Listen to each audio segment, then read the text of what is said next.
Hey, what's up? This is Ricardo at Parts People, and in this video, we'll outline the steps for completing a part replacement on your Dell PC.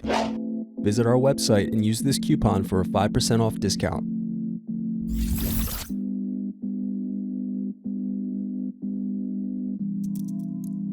First, unscrew and remove bottom cover access door.